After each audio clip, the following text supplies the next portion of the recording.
Bonjour à tous, bonjour Bénédicte. Bonjour Cécile, Merci d'être avec nous. je t'en prie. Aujourd'hui, on parle un petit peu de toi et du coup, on voulait savoir qu'est-ce qui t'amène à te présenter à ces élections municipales? Eh bien, cette envie de se présenter, elle remonte, finalement presque, à 2014. Ça faisait quelques années que j'étais sur Choisy et puis arrivent les élections de 2014, les élections municipales et puis je n'avais vraiment aucune idée de vers qui je pouvais porter mon vote. Jusqu'au jour où j'ai rencontré, enfin où j'ai reçu dans ma boîte aux lettres, le tract, un des tracts d'Ali et de là, est née une rencontre. Voilà, et qui m'a donné envie de poursuivre, avec Ali parce qu'en finalement, on a, les mêmes ambitions pour la ville et la même manière d'aborder les choses et d'être à l'écoute, des Choisiens. Alors justement, on voit que partout sur vos affiches, sur le programme, dans vos apparitions publiques, vous êtes toujours 2. Pourquoi est-ce que c'est important d'être 2 et de vous présenter tous les 2 sur les supports?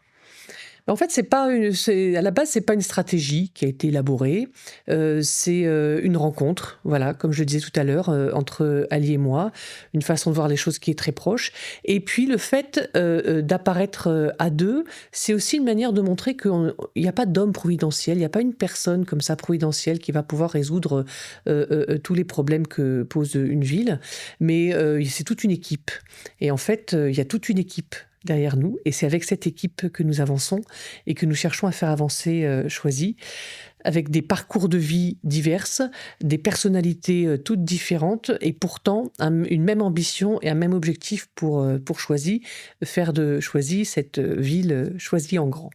Alors Bénédicte, ça fait 6 ans déjà que tu œuvres à améliorer le quotidien des Choisyens avec, Ali. Qu'est-ce que cette expérience t'a apporté? Eh ben, au cours de ces 6 années, j'ai rencontré beaucoup de Choisiens, beaucoup de familles, de par la délégation que je mène, beaucoup de mamans seules, beaucoup de familles avec, des enfants qui sont porteurs de handicap et j'ai, vraiment appris, à écouter parce que je pense que l'écoute est une qualité extrêmement importante quand vous avez des personnes qui viennent, vous faire part de leurs difficultés et qu'elles, vous demandent de les aider à trouver une solution ou de les accompagner dans les difficultés auxquelles ils font face en ce moment et la première des qualités, c'est d'être capable d'écouter pour bien comprendre et puis ensuite, de trouver avec les services, les solutions qui sont les plus appropriées pour pouvoir apporter une solution. Donc on est vraiment dans le dialogue et dans l'écoute. Pour moi, ça a été vraiment, ce que j'ai beaucoup appris sur ces 6 dernières années. Je pense que être capable d'écouter, avec empathie, avec empathie, avec bienveillance et humilité, je pense que c'est une qualité extrêmement importante et je me suis beaucoup appuyée sur cette compétence de l'écoute. Alors dans le programme, on parle aussi, de Choisy ville inclusive. Qu'est-ce que ça signifie pour toi? Une ville inclusive, c'est une ville où chaque personne, quelle que soit, sa situation, quelle que soit sa personnalité, trouve sa place dans ses activités, au quotidien, dans les structures municipales, dans son emploi et pour moi, c'est important que Choisy soit une ville réellement inclusive. J'ai rencontré beaucoup de familles, dont certains enfants sont en situation de handicap. J'ai rencontré des adultes aussi en situation de handicap et j'ai vraiment envie de faire que Choisy, soit, accueillante pour tous et toutes. Quelles sont les pistes, justement qu'on pourrait, développer pour accompagner ces personnes en situation de handicap?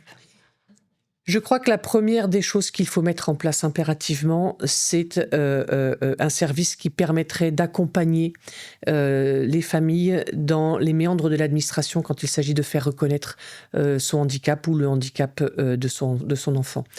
La reconnaissance par la MDPH, dossier compliqué à monter, comment obtenir, des indemnités, des allocations en lien avec la situation, vécue par l'enfant ou même les parents. Tout ça, ce sont des démarches administratives qui sont complexes, qui ne sont pas toujours accessibles, qui sont très longues et les familles sont souvent ont l'impression souvent d'être face à un mur administratif, dans lequel ils trouvent pas leur place et en tout cas dans lequel ils ont du mal à trouver leur chemin pour obtenir, ce à quoi ils ont droit pour améliorer un quotidien qui est déjà difficile. Donc pour moi, si la ville peut accompagner ces familles et ces personnes en situation de handicap, on leur apportera déjà beaucoup de choses. Ensuite, je pense qu'il est important aussi de prendre soin des aidants. Parce que quand on est proche d'une personne en situation de handicap, eh bien, on est sollicité énormément et qu'on a besoin, comme tout le monde, d'un peu de répit.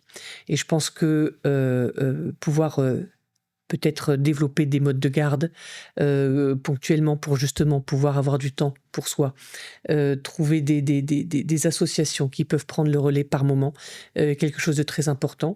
Et puis créer du lien aussi, parce que très souvent, les solutions, elles vont de pair à pair. Très souvent, les solutions se trouvent dans les discussions entre les familles qui vivent la même situation, entre les parents qui se comprennent et qui comprennent la difficulté de l'autre parent. Et donc, organiser des cafés des parents, des moments de rencontre entre les aidants, tout ça, c'est un maillage d'actions à apporter pour faciliter et accompagner au mieux les personnes en situation de handicap. C'est créer de la convivialité, mais c'est surtout pallier, au risque d'épuisement et au risque d'isolement aussi, hein, des aidants et des C'est exactement ça. C'est que le risque premier des aidants, c'est effectivement l'essoufflement et l'isolement, parce qu'on est empêtré dans des démarches administratives, dans une situation quotidienne difficile pour aider qui son conjoint, qui son enfant, qui son parent. Et il faut que la société puisse accompagner mieux les aidants. C'est très important. et comment on peut, adapter notre ville, choisie pour justement ces personnes en situation de handicap? Mais déjà, la première des choses à faire, c'est peut-être bien former les agents et bien former les élus à l'accueil du public en situation de handicap et à savoir écouter leurs difficultés et les aider à trouver des solutions. Ça commence par ça. C'est aussi tout simplement mettre des guichets à la hauteur d'une personne à mobilité réduite. C'est aussi développer tout ce qui est pictogramme qui permet aux personnes en difficulté pour la lecture, de pouvoir comprendre qu'à tel endroit, ils trouveront tel service ou telle autre information. C'est également adapter les équipements municipaux, bien sûr, hein, pour l'accueil des personnes en situation de handicap. C'est également les commerces qui ont aussi leur part à jouer, et les aider dans l'aménagement de leur commerce pour permettre à toute personne en situation de handicap, quel que soit le handicap, de pouvoir faire ses courses ou accompagner quelqu'un faire ses courses de manière tout à fait naturelle comme on peut le faire dans le quotidien. Je veux que Choisy soit une ville exemplaire. Je veux qu'on aille plus loin que le quota de 6% qui nous est imposé par l'État en matière de recrutement de personnes en situation de handicap. Je veux une politique volontariste sur ce sujet-là et je veux que Choisy montre l'exemple. Alors Bénédicte, pourquoi est-ce que les femmes ont une place centrale dans le programme? La liberté de la femme est un excellent indicateur de la qualité de vie dans une ville. C'est-à-dire qu'une femme qui a peur de sortir de chez elle, une femme qui ne se sent pas en sécurité dans les transports en commun, une femme qui hésite à faire les actes du quotidien dans l'espace public, eh bien, cela montre que la ville n'est pas apaisée et que la vie est difficile.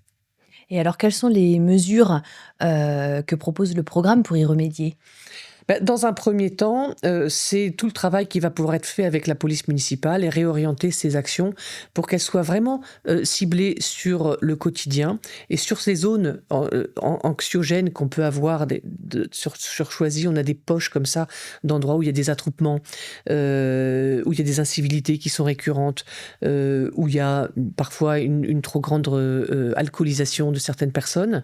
Voilà, en ciblant les actions de la police municipale sur ces endroits-là, on va pouvoir apporter un certain apaisement dans l'espace public qui permettra aux femmes qui se sentent en danger justement de se sentir moins en danger et plus en sécurité. Un autre axe que nous allons développer, c'est l'amélioration de l'éclairage public. À l'heure actuelle, quand on circule sur certains trottoirs dès la nuit tombée, c'est-à-dire relativement tôt dans la journée, quand on est en plein hiver, eh bien c'est extrêmement anxiogène parce que le trottoir est dans la pénombre totale. La chaussée est bien éclairée. Or, le trottoir, là où le piéton circule, eh bien, parfois, on ne voit pas grand-chose. Et ça, c'est une source d'inquiétude pour le piéton lambda, et encore plus pour une femme qui rentre du travail, qui rentre des courses, qui rentre d'une sortie aussi. Et ne pas pouvoir voir la personne qui est sur le même trottoir que le sien, ne pas voir un peu ce qui se passe autour de soi, c'est extrêmement anxiogène. Et alors, est-ce que les commerçants et les agents, municipaux n'ont pas aussi un rôle à jouer crucial? Bien sûr, parce qu'ils ont un rôle d'accueil, d'accord, que ce soit dans leur commerce ou que ce soit dans les structures municipales, ils ont un rôle d'accueil et d'écoute, et ils doivent savoir reconnaître effectivement une femme quand elle est en danger.